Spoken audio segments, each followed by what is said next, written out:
Welcome to the Seikird Healing Podcast, where the old is new, the ancient is innovative, and the forgotten is remembered. We believe that sacred healing is your birthright. Join us on each episode as we uniquely, authentically, and mystically dive into the bold and vulnerable life of many magical humans. From breath, spirituality, shadow work, and all things in the esoteric realm of healing, we don't leave any stone unturned on this bold journey of growth as we start to explore the remembrance of what it means to be human. So take a deep breath in and a deep breath out, and let's get sacred.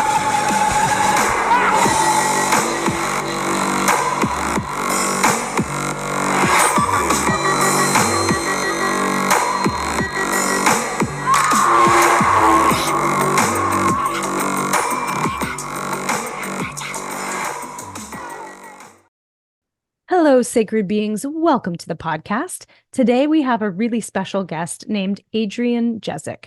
She is the founder of the Morozko Method and the co-founder of Morozko Forge. She's a vitality architect, and she focuses on the overall well-being of her clients. Her approach involves working with spiritual, emotional, mental, and physical energy to create a harmonious existence. And every aspect of her method is designed to help people become the best version of themselves. And through her sessions, she guides people in the right direction towards a healthier and a happier lifestyle. The Morozko Method is a sensory and immersive guided meditation designed to help people transmute stress into resilience in an ice bath and also in life. It's her really special technique that uses sensory immersion, enhancements to create ceremony, and the practice of cold water therapy. Adrienne is a visionary. She's a health enthusiast, an entrepreneur, and her life was profoundly transformed by deliberate cold exposure. She faced autoimmune challenges and she turned to ice baths, not only to overcome her health conditions, but also to eliminate her dependence on medication. I am so deeply connected to this woman and this conversation, not only because we went through our somatic breathwork training together, but also because I myself have been cold plunging for the past 10 years. And I committed to purchasing a cold plunge 7 years ago, which is in my house right next to my sauna. And I use hot and cold therapy on a day-to-day basis to really help with my health, my wellness, my mental, my emotional, my physical well-being in every single facet of my life. And it's something where you get up right in the morning and you say to yourself, not today, brain, I'm in control, right? And so you dunk right into that cold water and your brain starts to transform neurologically. And so this conversation with Adrienne is really special to me because I'm excited to dive into all these beautiful, juicy topics. And cold exposure has a really near and dear place to my heart. So welcome, everyone, to this conversation.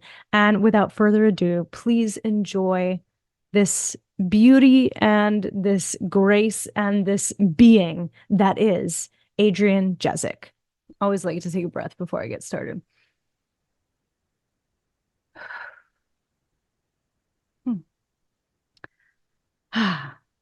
All right. Welcome, Sacred Humans. I'm your host, Jessica. I'm blessed to be here with an extremely informative guest who is somebody I would consider an expert on the sacred ceremony of cold exposure.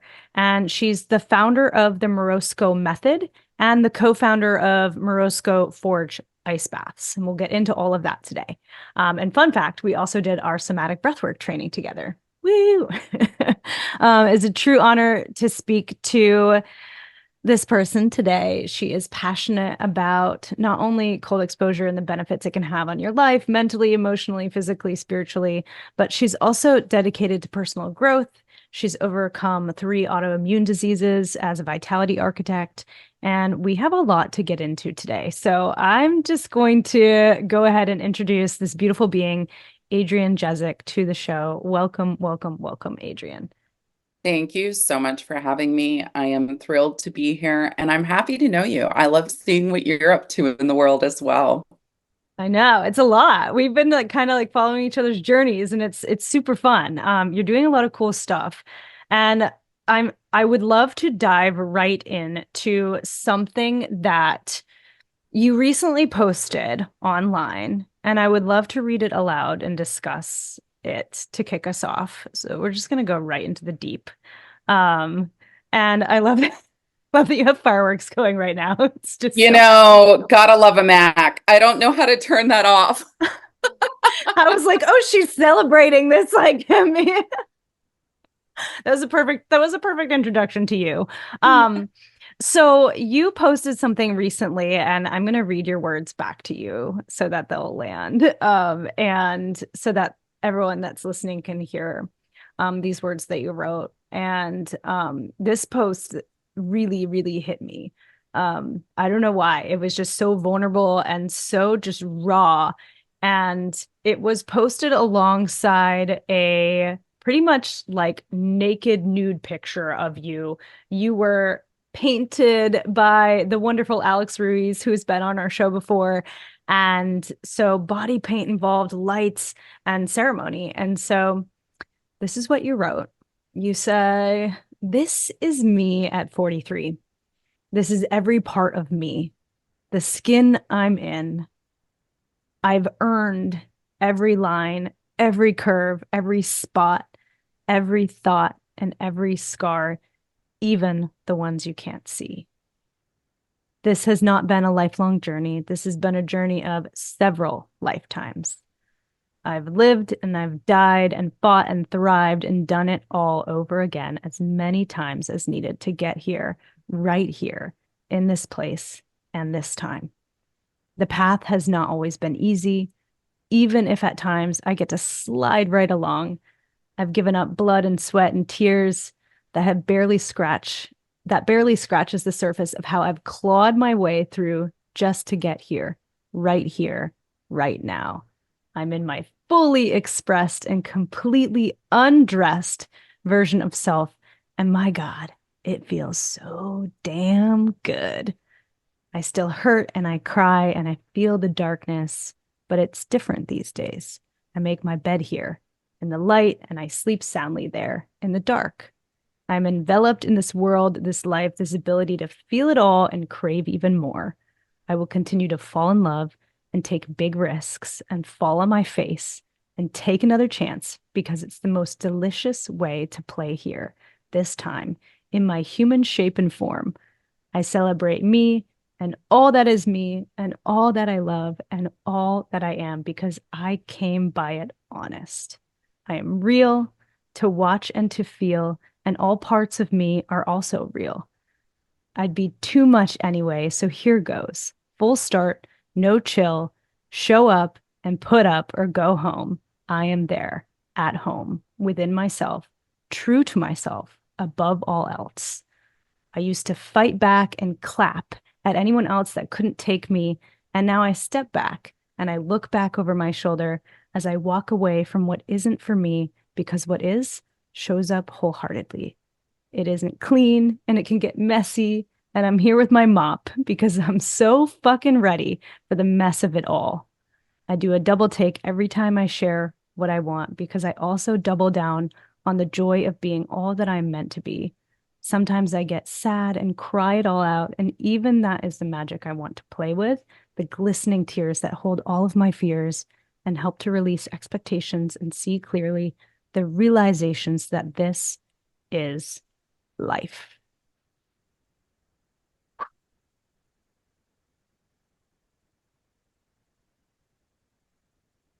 So first of all, thank you for writing those words. I've read that lyrical beauty many times, and it really was something that landed because it shows all of you. Like, it's like, this is fucking messy, but it's beautiful and it's blissful. And so I would love to hear your thoughts on what called you to post this and what this means for you. Woo. When I write, It's not usually a thought process. It's just like an action process. So I pick up the pen or I'm typing or whatever it is, whatever medium, and it just comes out of me. And hearing you reread it was really interesting because I haven't read it since I posted it. And the only time I read it before I posted it was to check for typos. And so I have not heard that read. I've not engaged with that expression since I posted it.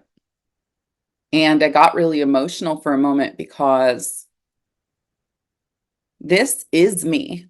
Like you said, the picture with it was this kind of thing we were sort of workshopping for a while. But some parts of magic cannot be recreated. Like it can only be what it is in that moment. And so here I am in all my naked glory, painted on, light projected on. It was an open house, so there were people coming and going, strangers coming and going out the door, my ass facing the door. And even that was not as vulnerable. Even the physical experience of that was not as vulnerable as the emotional expression that I shared in this. I mean, it's a poem, but it's also just a written expression. But I've gone through so much change. And the lifetimes thing, it's like, it's not just the 43 years that I've been here and now going through this change, going through this life experience. It's every single lifetime I've led up into this. Because in a previous life, I would not be allowed to be lying naked on the floor with people coming and going and having one person paint on me and another person project on me and another person taking photos and that be a celebration. You know, there are times that I am certain I have been stoned to death or burned at the stake or left for dead because I did not fit the mold. I push against the boundaries of what we think this life is supposed to be.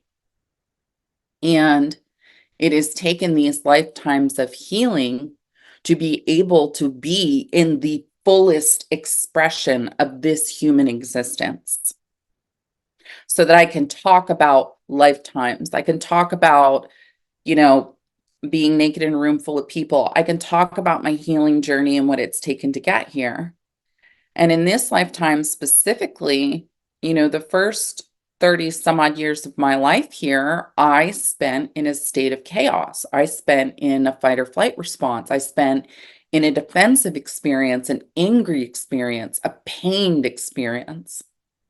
And even that, I got sick with autoimmune. I healed myself through autoimmune.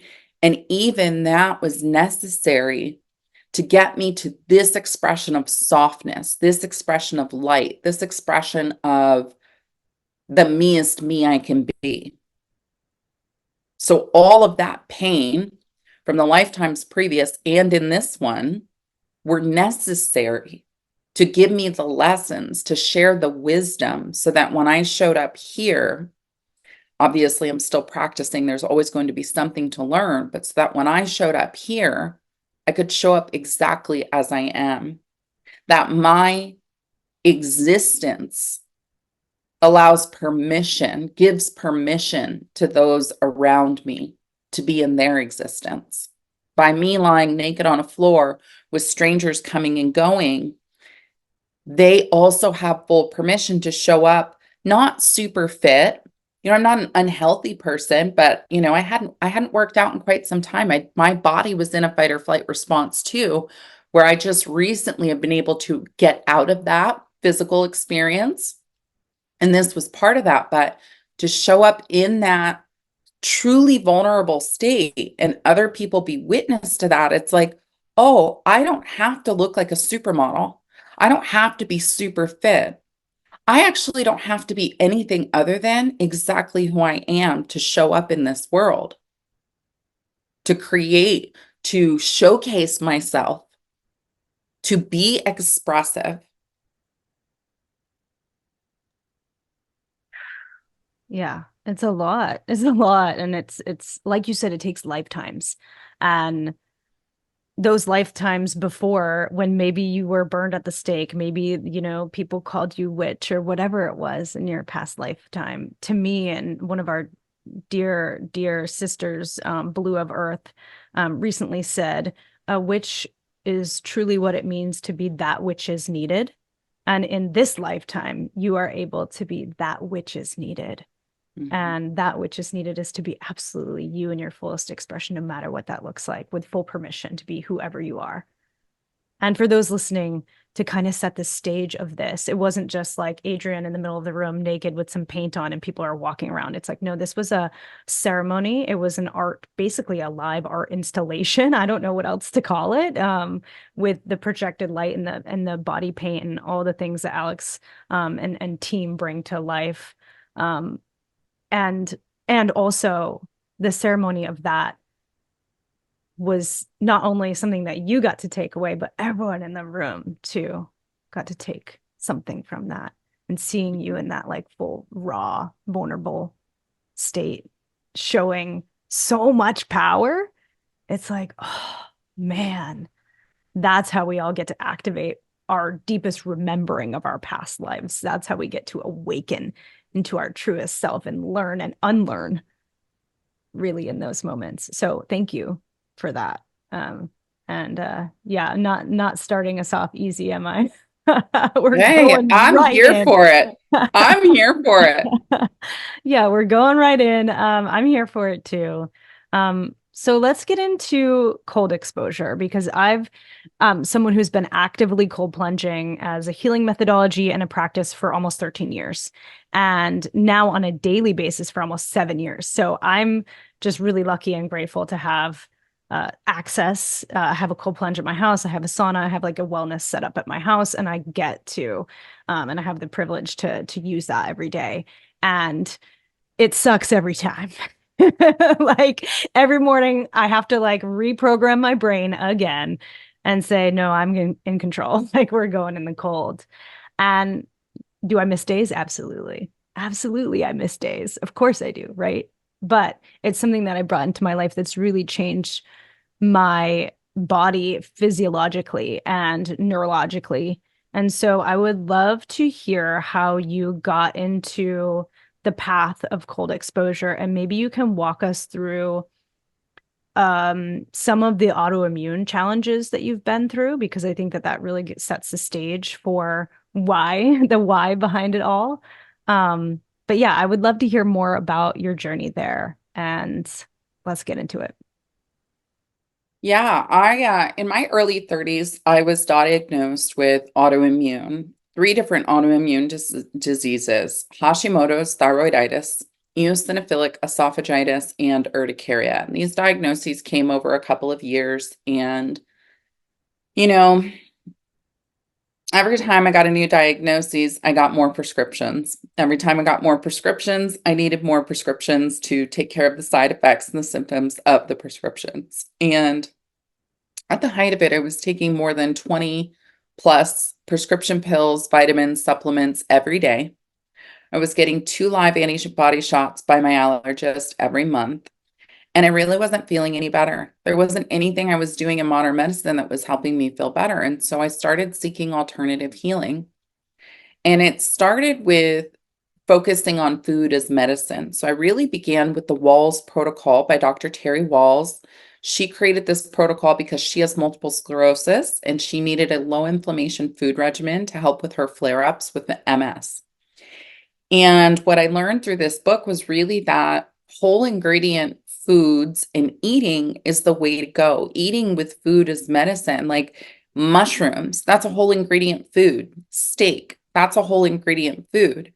And when I make an entire dinner and I've got a total of 3 to 5 ingredients and I have a reaction, I'm going to know exactly what that comes from. I'm going to know if it was the mushrooms or the spinach or the steak. Like I'm going to know.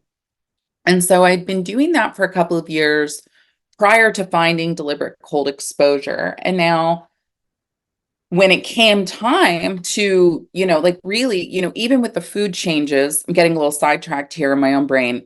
Even with the food changes, I wasn't really getting the results I needed. The weight wasn't budging. I was still lethargic all the time. I was still having to take all these prescription medications, which I did not love.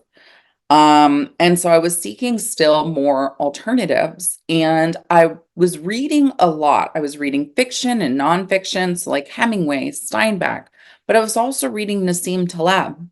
I was also reading Aubrey Marcus, Own the Day. I was also reading all these other books, Scott Carney, What Doesn't Kill Us, all these other books that talk about using cold as a healing alternative. And just to let you guys know, 6 years into this practice, like Jessica said, it is still incredibly hard. I stand in front of the ice bath, question my entire existence right before I get in it every single time. And I grew up in Florida. I lived in Hawaii, Phoenix, Arizona, Austin, Texas. Summers are my favorite time of year. I could take the heat, no problem. But when it came to cold, I would just get angry when I was cold. Like, you know what it is? You go out to lunch with someone and there's that fan like coming down on you and you just can't even focus on the conversation. You're just angry because you're cold and you can't function because you're cold. That was me. That was me to a T.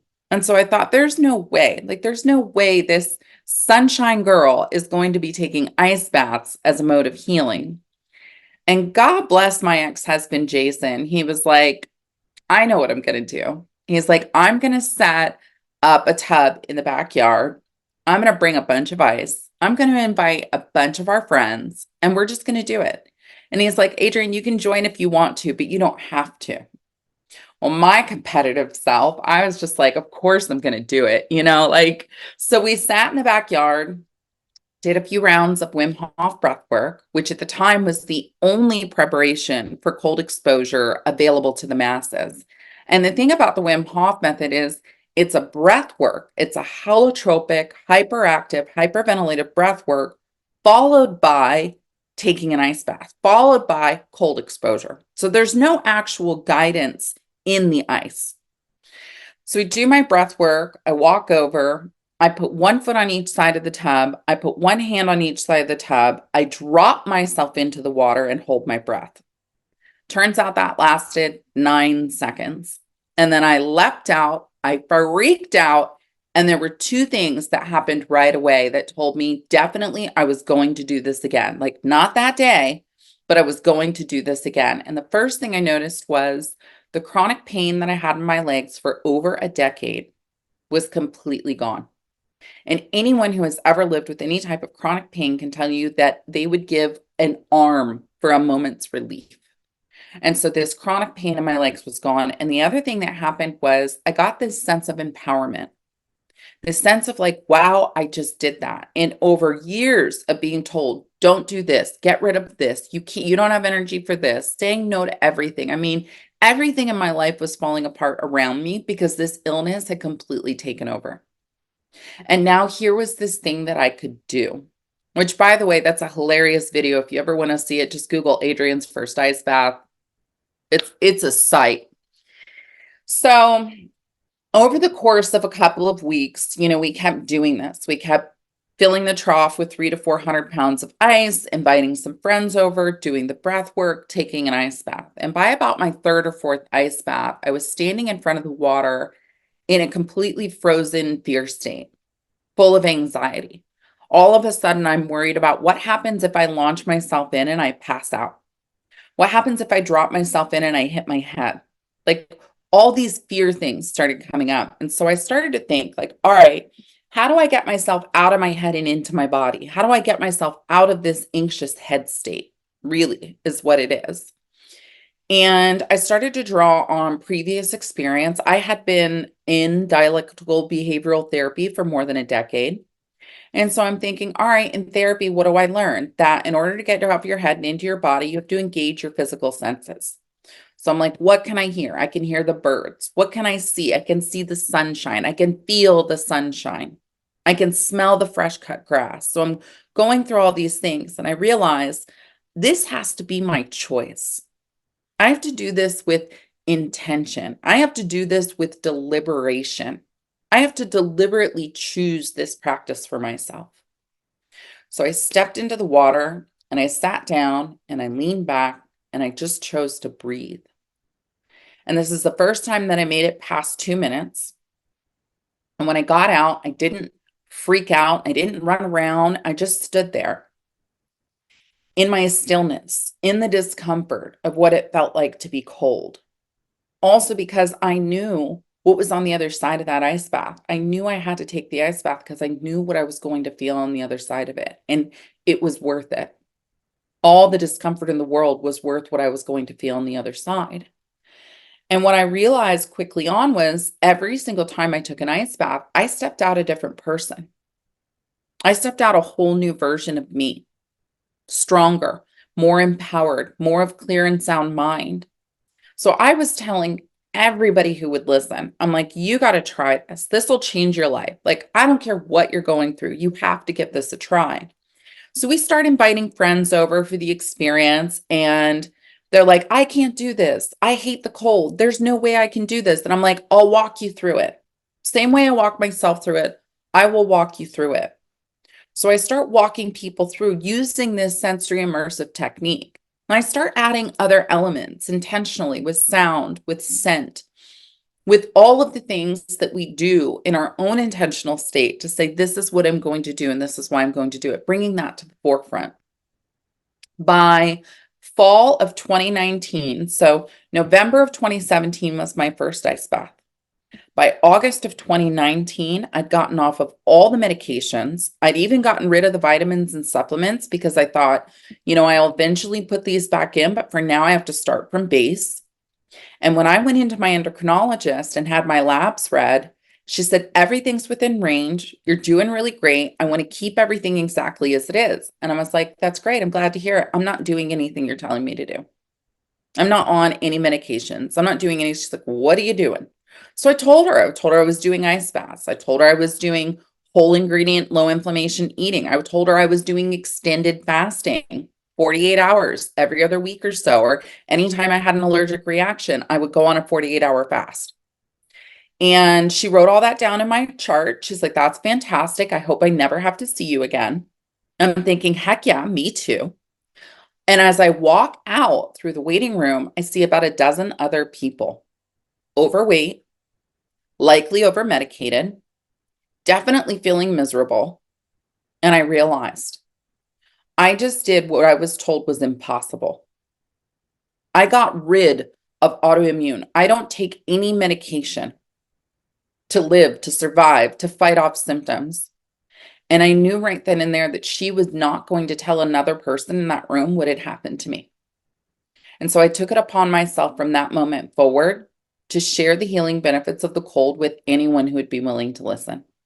Hello, sacred humans. Quickly, I want to share with you something I've added into my daily rituals that has me buzzing, and that is Rise Mushroom Coffee. Rise entered my life through my Instagram algorithm that obviously knows what products I like, and I gave it a try, and just wow, it has amazingly delicious flavor. Not only this, they also have a mushroom matcha powder.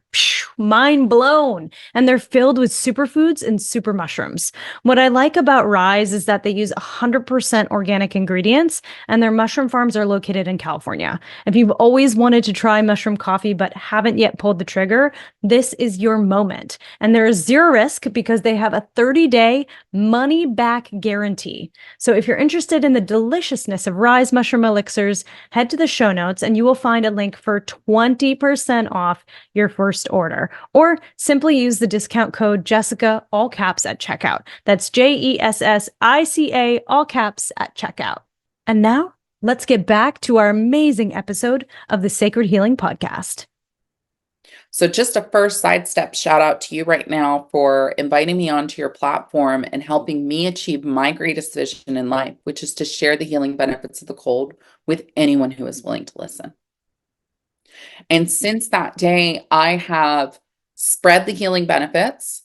I've created a full program for the Morokzo Method. I certify guides throughout the entire world in this technique, this trademark technique that I have trademarked, I have developed. And my goal would really be to guide everyone in the world's first ice bath, but I'm only one person.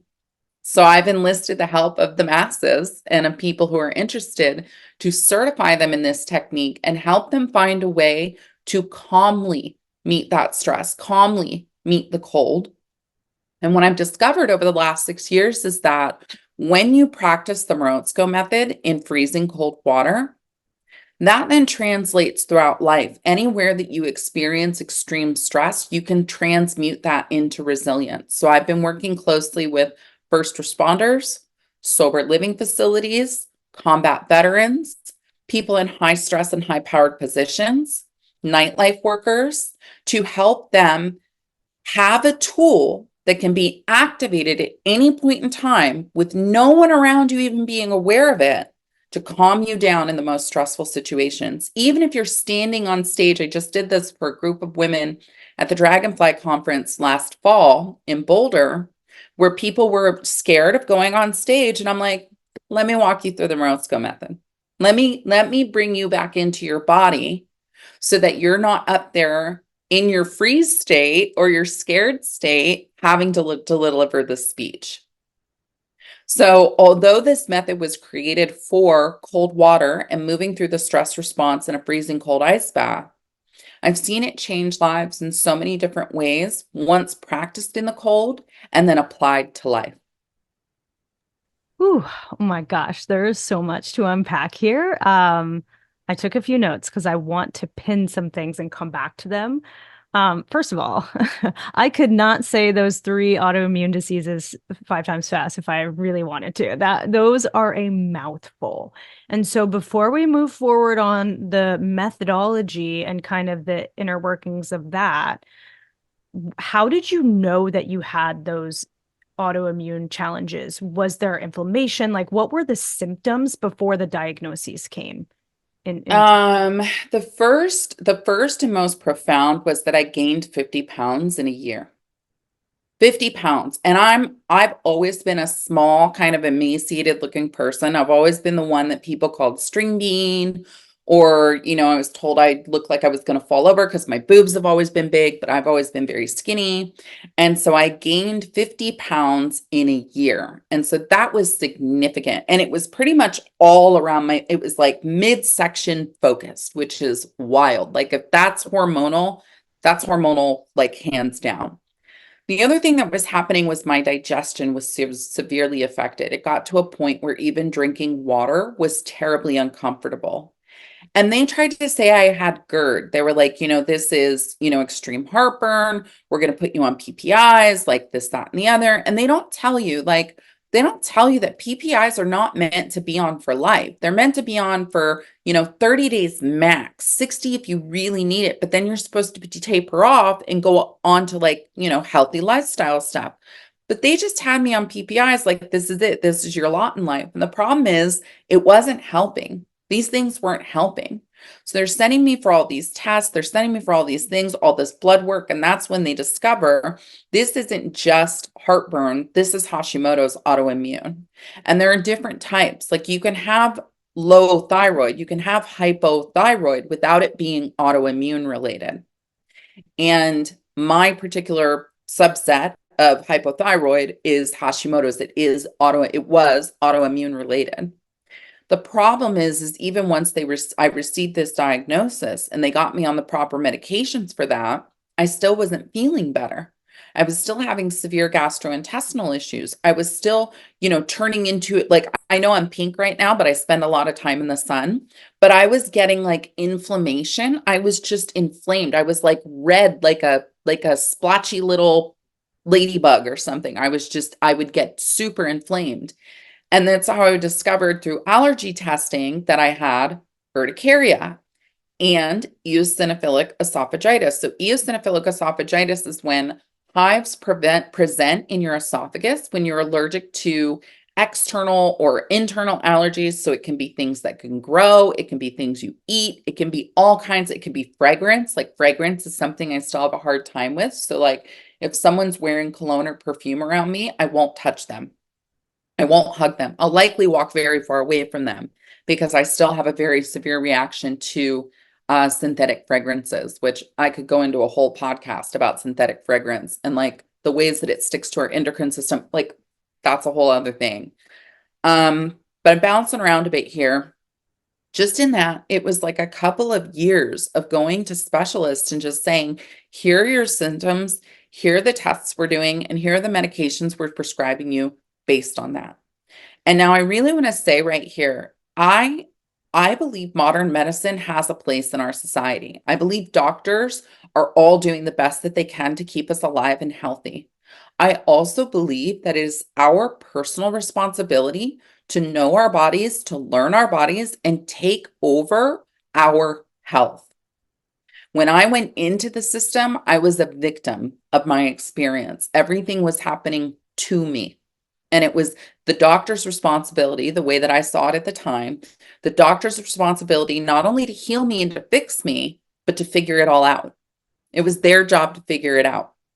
And the thing is that as human beings, we are all so uniquely individual. We are all so completely different. So what works for you with Hashimoto's might not be what works for me with Hashimoto's. So it was very important for me along this journey too, to figure out what my responsibility was, figure out what each of my internal symptoms were. Even with an allergy test with those 50 some odd pricks all over my back, that's an external thing. If you put something that resembles the enzyme of a cantaloupe on the surface of my skin and I do or do not react, that's the surface of my skin. That's different than my esophagus. That's different than my belly. So it was important for me to do my own research in food, in elimination dieting. And I hate to say dieting, it's really a regimen in figuring out what does my body react to and why.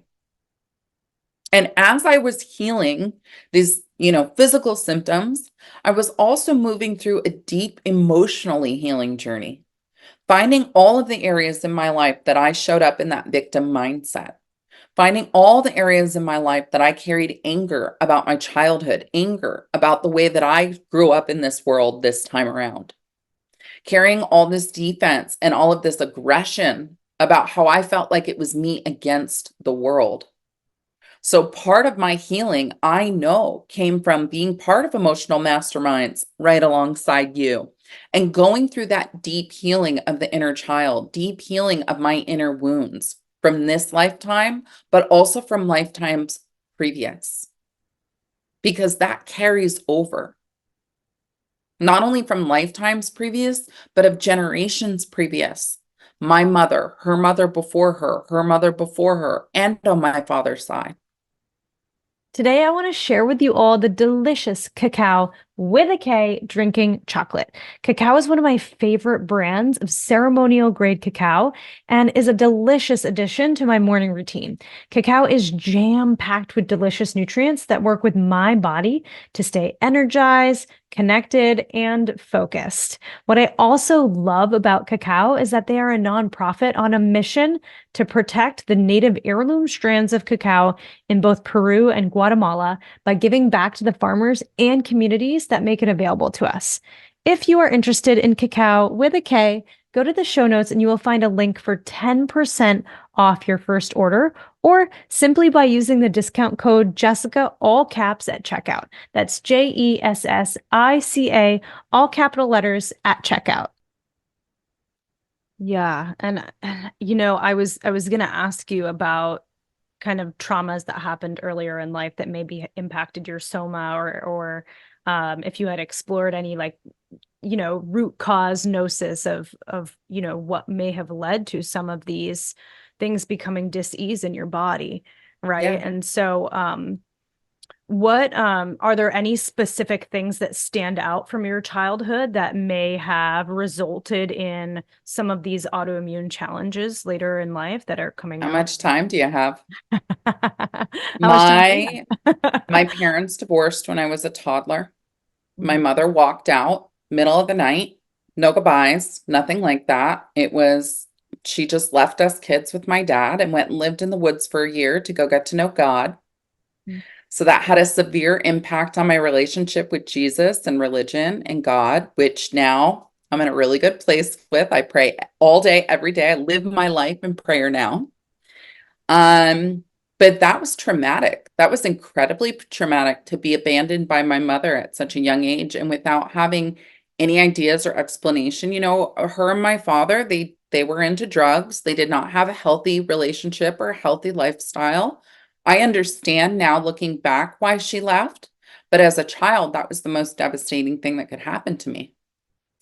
My father was undiagnosed bipolar schizophrenic until he was 44 years old.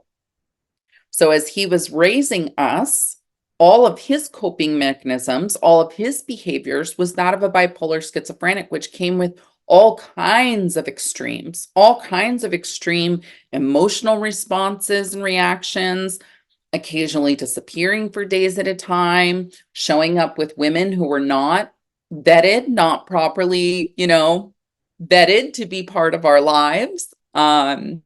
Him making those decisions. And I look back, I know my dad did the best he could. I have a great relationship with both of my parents now, heavily boundaried, great relationship. But that was just some of it. We were also physically punished. We were punished with physical harm. And I know that had a lasting impact on me. I mean, you go to school and you can't sit down for 3 days, and your teacher's telling you need to sit down at your desk, and you can't sit down at your desk because you have literal lesions on the back of your ass and your legs. Like that literally doesn't sit well, So this is just very surface level, not to mention poverty, not to mention malnourishment through those developmental years, not to mention, being in a household where drugs were abused and that my father was going through what he went through pre-diagnosis, understanding in the 80s, like we didn't have terms for this stuff. We didn't have treatments for this stuff. It was just throw a bunch of lithium at it and hope the person calms down enough to be tolerable at best. So that was really just the surface of it. And, I'd been on my own since I was 15 years old. So it was very much like scrappy, figure it out, me against the world. I would fight. I'd fight a lot. I will say this right now. If anyone is listening to this that I went to school with, I just apologize. My dad had this rule that as long as I didn't throw the first punch, I wouldn't get in trouble. So I would taunt people until they would push or punch me. And then I'd go ham to unleash all of this pent up aggression and internal angst that I was going through. Not thinking at all about the external impact or the impact on relationships. I mean, I was a kid. I was angry. I was abandoned. I was alone. It was all of these things that at the time I could not fathom, couldn't understand, couldn't describe. And I didn't have guidance in my life. The guidance that I reached for, like when I started going to church at 14, 15 years old, that's a whole other podcast of the abuse that I experienced there. Things that I'm still unpacking to this day. So these illnesses came from all of that. Autoimmune came from all of that. And then some. I got in a car accident in my 20s. I had pins and plates. This is another post on my Instagram if you ever want to look at it. Internal fixation, external reduction. So pins sticking out of my arm for 3 months. I got food poisoning during that. And so I was on antibiotics, on morphine, got food poisoning from some bad mayonnaise. And so I'm convinced that was the start of like the dysfunction in my gut flora. That just then contributed eventually to the full-blown autoimmune, my body not being able to protect itself and right and regulate itself. I mean, I could go on and on. There's a host of things that led me to get sick. And also, I had to get sick because I had to teach myself how to get well so that then I could do what I do now, which is help others on their own healing path. Yeah. And it's almost like you had to go through the deepest depths of darkness in order to bring your brightest light into the world. And including with my mother, we made an agreement before we got here that this time she was going to be the bad guy. Because this time, if she agreed to carry that burden, if she agreed to be my bad guy, I could get through all of this first 30, 40 years so that here I could be here in this super soft feminine, in this, I mean, my playa nickname is Gaia. Like I am Mother Earth. I am the mother. I am the mother however I show up. And I understand that that was part of the agreement that we made so that I could do what I do now. Yeah, thank you for sharing all that. I know that's a question that's not super easy, and also and I say easy, but not not something that where you had to share. So I appreciate it. And also, thank you to all those kids in high school that allowed you to release some of that anger, because like somatically, how did that Before help? high school, girl didn't really go Before to high high school. school. Okay. Yeah. Middle school, kindergarten. I don't know who you were fighting. Fighting I was an babies, fighting angry babies. kid. Um, yeah, shout out to all those youngsters who, sorry and thank you to them, because Yeah, it's one of those because things they where, agreed too. yeah, absolutely. And also it allowed your body to kind of work through some of that pain. Because imagine if that rage was never able to come out at all and was suppressed. And So thank you for sharing all of that. There's a lot there. Um, but I think where I would love to go is kind of pinning back around to how you got into cold and how you got into healing others and helping to heal others. Um, you also mentioned, just before we get back to cold exposure, you mentioned that you did some fasting as well. Mhm. I feel like fasting is one of the most ancient technologies that is out there, and it's something that we have at our fingertips that we can use at any moment in time, as long as we have the research. What type of fasting did you do? You mentioned 48 hour. I'm curious, was that a water fast? Was that a dry fast? How did you fast, and what did that do for your body? So I don't drink caffeine anymore, except occasionally and rarely. But at the time, I still could not get anywhere without my morning cup of coffee. And so I would still do a black cup of coffee in the morning, and I would still drink water throughout the entire time. And it would have to be 48 hours for me. And I didn't know, like, I went into all of this backwards and blind. I hadn't done any research on it. It was all very intuitive for me. And so when I started doing it, it was just like I said, I'd get an allergic reaction, and all I could think was like, get this out of my body. And the best way to get it out of my body was to not put anything back into my body. Like allow my body that time to truly rest and digest whatever I had consumed. And I would notice that it would be at about 24 hours that I'd really start to feel good, but that if I could give it another 24 hours, by hour 48 or sometimes 64 or 72, I would feel great. I gave one of the best talks of my entire life on hour 72 of a fast. And you can just feel it. Like it was, like I said, it was very intuitive, and I could just feel the toxins leaving my body. And then I would get this feeling like when it was time to eat, well, I just cleared all of those toxins. I'm going to be incredibly intentional about what I choose to ingest now. For those of you who don't already know, my husband and I own a coffee company called Gayhead Coffee. And of course, we drink our own coffee every day, and it's some of the most flavorful and inviting coffee, especially with the nostalgia of coming from a can rather than paper or plastic packaging. But I'm biased, so check it out for yourself. If you're interested, head over to the show notes where you will find a link to order your coffee today from gayheadcoffee.com. That's GAYHEADCOFFEE.com. Thank you all for your support. It means the world to us as a small business. And so it was really a reevaluation for me of like the intention I was putting behind what I was feeding myself. Even now to this day, I love pizza and beer. I can't eat beer or eat pizza and drink beer, but if I choose to, I understand exactly what that's going to feel like in my body. If I choose to, I also understand, because it's not something I have every day, that it's going to leave my body really quickly. I don't do extended fasts a lot anymore, but I did one a couple of weeks ago. I woke up with a 101-degree fever. I immediately fasted. I'm not having caffeine these days, so I only had water.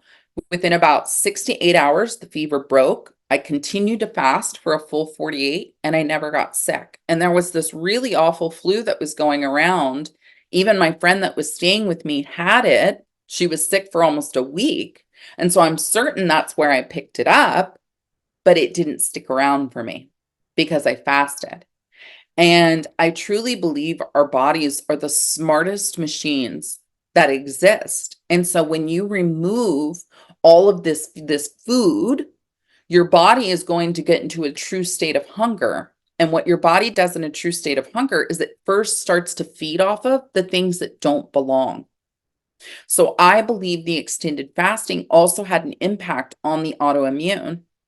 I've seen this with people with cancer. I've seen this with people with other metabolic disease, in that if you allow your body to get to a true hunger state, which is not something most of us are even familiar with, then it has the ability to feed off of what doesn't belong there, to truly digest the things that don't belong.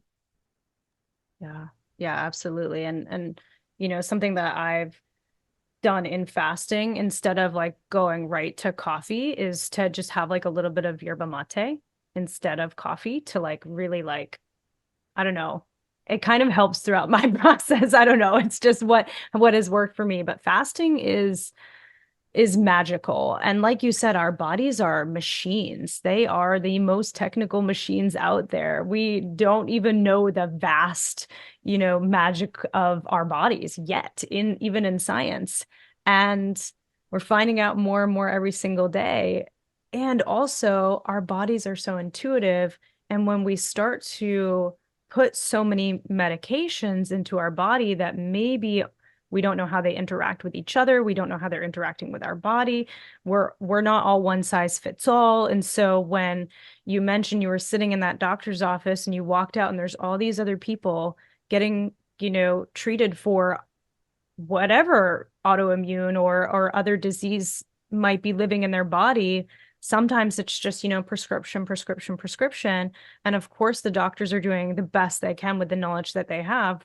But there's also like an aspect of sales involved in that. There's an aspect of partnering with pharmaceutical organizations and pushing certain products. And there's an aspect of that where, they're not thinking that it's going to be harmful, but sometimes it is. We don't know how people's bodies are going to react to all of those different types of things interacting with each other.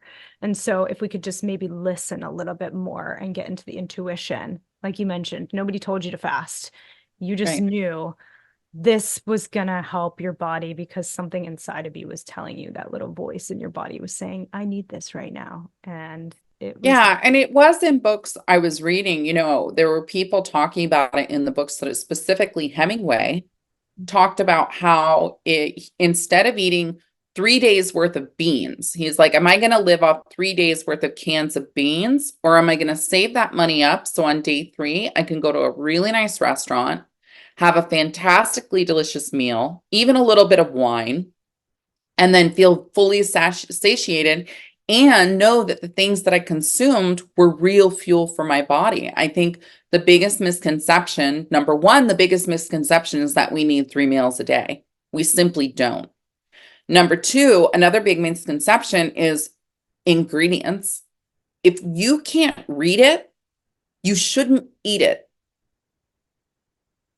The preservatives, the extras, the things that have been synthetically made so that we don't have to grow it anymore. This Beyond Meat craze, like, are you kidding me? Do you know the chemical content that is in Beyond Meat? Do you know how it has been scientifically proven what soy does to the body? We shouldn't be eating soy. No one should be eating soy. It's poison. Well, it's soy and pea protein too is the other, I think, big ingredient in that. And it's one of those things where it's like, that's what's cutting down the rainforest so that we can grow more of those products. And I think that people that want to do a good thing think that they're buying a product that's environmentally friendly, when really it's almost the opposite of environmentally friendly. And I was vegetarian vegan for and 7 veganism years, for the environment is the biggest misconception there is. Yeah, we could go down a whole rabbit hole on that. That's a whole other podcast. It's a whole other podcast, and I was identified as vegan for many years, so I could totally dive into that. I guess vegan, but I was really whole food plant-based, but have been questioning a lot of the, I don't know, propaganda, for lack of better word for it. And it's been one of those journeys where I'm like, oh, wow, like I thought I was taking back my control, but really now I'm taking back my control because I have even more knowledge about that system. So yes, that is a different podcast because we could talk about that for many hours. But I totally hear that, because not only is it about intuition with your diet, intuition with listening to your body, intuition with fasting, cold, other things, knowing when to introduce vitamins, supplements, other things that really can help your body. And knowing when modern medicine is the answer too, knowing when that is needed. So I think it's all of those things, but really listening to your own body. I hope you enjoyed that juicy episode with Adrienne Jezick.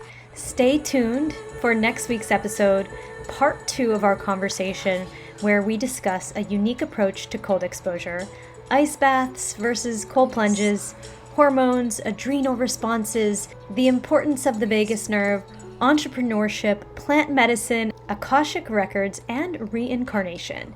You won't want to miss it. See you guys next week.